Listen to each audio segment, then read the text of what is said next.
Amis supporters, bonjour, très content de vous retrouver pour débriefer ensemble les informations de la journée. Côté Mercato des Verts, on commence maintenant.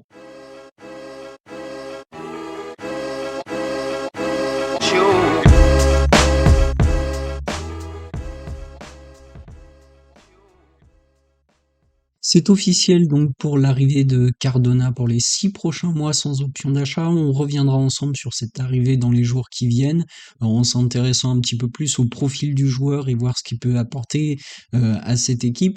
En attendant, je vous invite en tout cas à aller voir la vidéo d'hier si vous voulez déjà avoir mon avis sur cette arrivée, hein. On attendait l'officialisation dans la journée, ça avait pris un petit peu de retard pour des détails à régler, mais voilà, en tout cas c'est fait. Bienvenue à lui, on espère qu'il apportera tout ce qu'il peut apporter à l'AS Saint-Étienne. On passe ensuite à la deuxième officialisation de la journée, c'est le départ de Sissoko pour la sélection du Mali. Donc Sissoko pourrait être absent jusqu'au 11 février si le Mali venait à aller au bout de la Coupe d'Afrique des Nations. Donc l'arrivée de Cardona tombe à pic avec la rencontre donc face à Laval le week-end prochain et le match également de préparation face à Grenoble, match amical qui aura lieu ce week-end.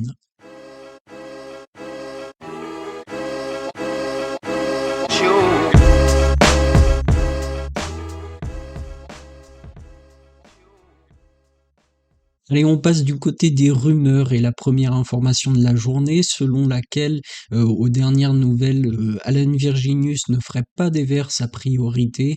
Le LOSC a reçu une offre également de prêt avec option d'achat de 4,5 millions d'euros de la part des Young Boys de Berne, mais cette offre a été jugée insuffisante. On suivra donc l'évolution pour ce joueur qui est pisté par l'AS Saint-Étienne.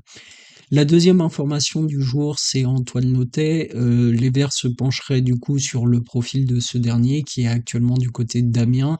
Cependant, les Amiénois ne seraient pas vraiment d'attaque pour renforcer un concurrent direct pour la montée en Ligue 1. Du côté des milieux de terrain, on continue également avec la troisième information de la journée qui serait Pablo Pagis. On en parlait déjà depuis quelques jours, mais ça revenait encore avec insistance dans la journée, également suivi par les Verts qui seraient en concurrence avec Laval, qui souhaiterait vraiment s'obtenir les services du joueur. En tout cas, sur les dernières informations, on parle également d'autres clubs intéressés comme Laval, Pau et Guingamp. On suivra donc l'évolution pour les milieux de terrain qui sont pistés. On a aussi, pour rappel, Jean Onana qui était sorti hier et dont on a reparlé dans la journée.